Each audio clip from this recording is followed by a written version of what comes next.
Hello and welcome to another video.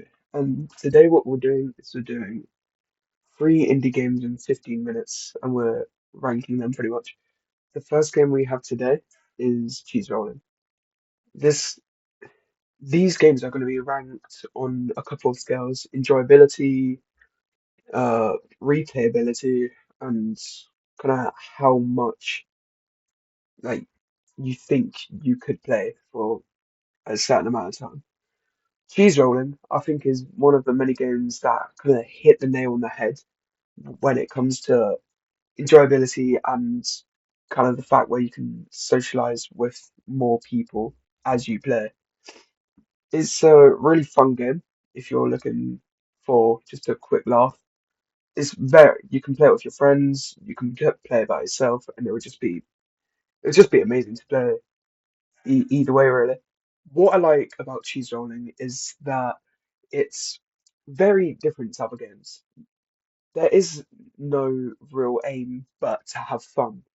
It it just forces you in. It forces you to really ragdoll down a hill, and it also correlates to something in real life, which I could go into history about cheese rolling in England, but I ain't gonna do that because I'm gonna bore everyone out.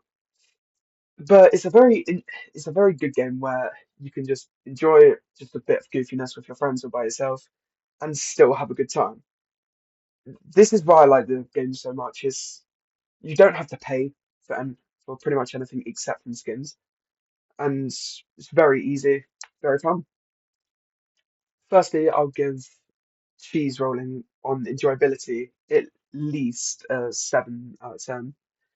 I'd give replayability a 6 out of 10, and longevity I would give maybe a bit lower of a score, maybe like a 5 or a 4. This is due to the fact where you want more versatility in your game, where you don't just want to be chucking yourself down the hill all the time, and you want to do other stuff in the game.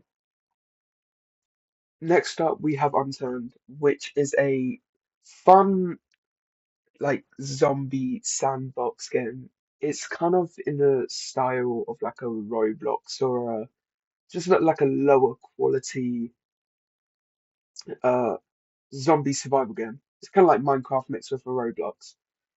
But whatever it has in low quality, it definitely makes up for in difficult gameplay. During this recording, I think I died about like 5 times just to get the right amount of time. Uh, it's a very interesting game to say the least. What I can say about this is that you're always doing something. You're never doing nothing. You're either running around so you can get weapons or armor or clothing, or you're fighting zombies. There's no there's none of that's like sweet in between when you, like at the start of the game where you can build or like kind of like slack. You have to do something to progress, and that's what I like about it.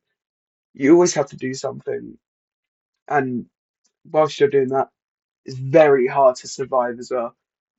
I didn't play this as friends, but I'd say if you were to, then it would be a really good co-op game where you can share things in between your friends, pro builds, but I didn't get that far, or and just have a good time with your friends. Really, it seems like the kind of game that you want to be playing, not just by yourself.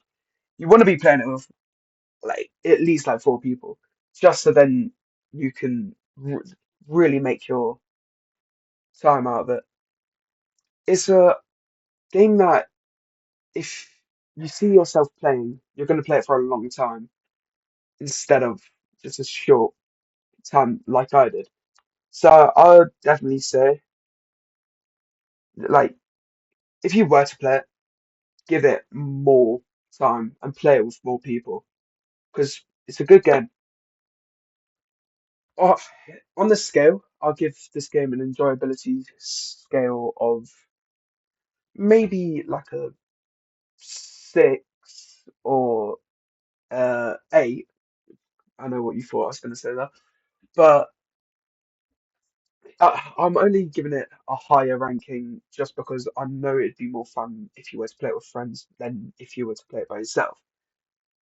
Replayability, I would say it's definitely probably one of the higher ones that I'm probably going to have in this video.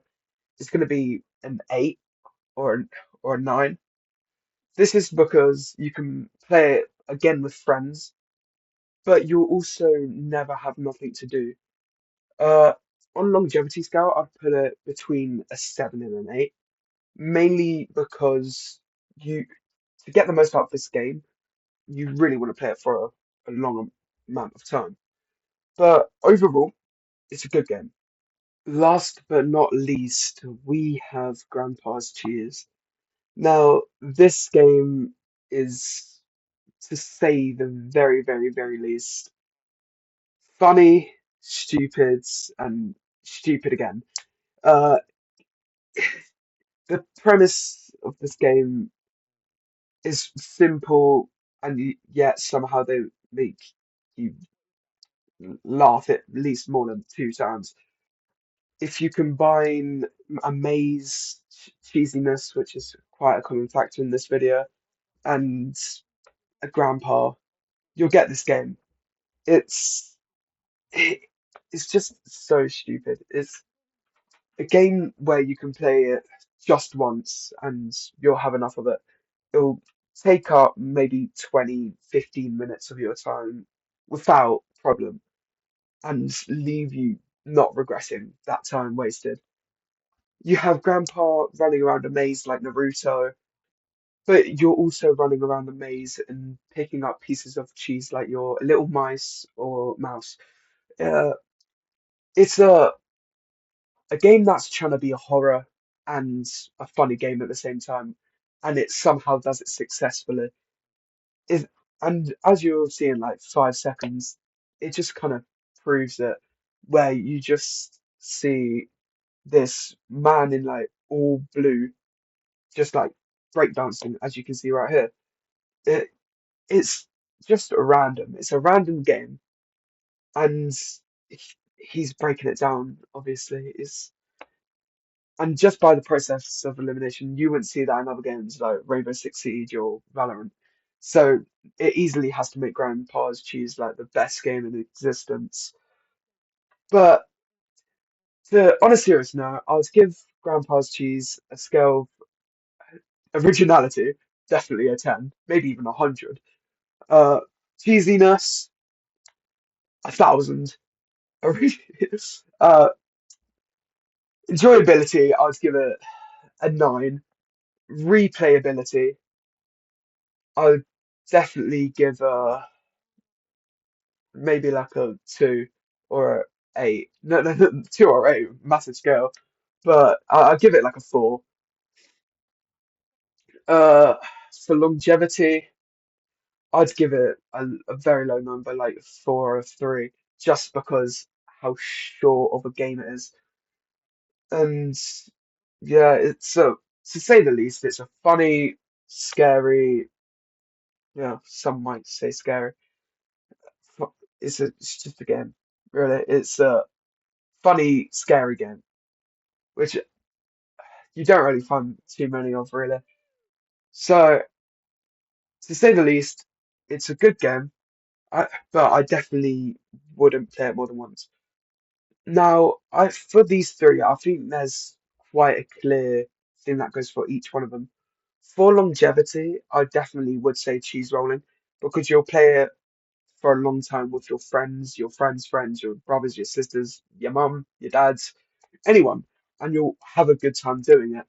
Replayability, I definitely would say unturned, mainly because you're going to play it over and over with again with your friends, like Minecraft, just and then you can just progress.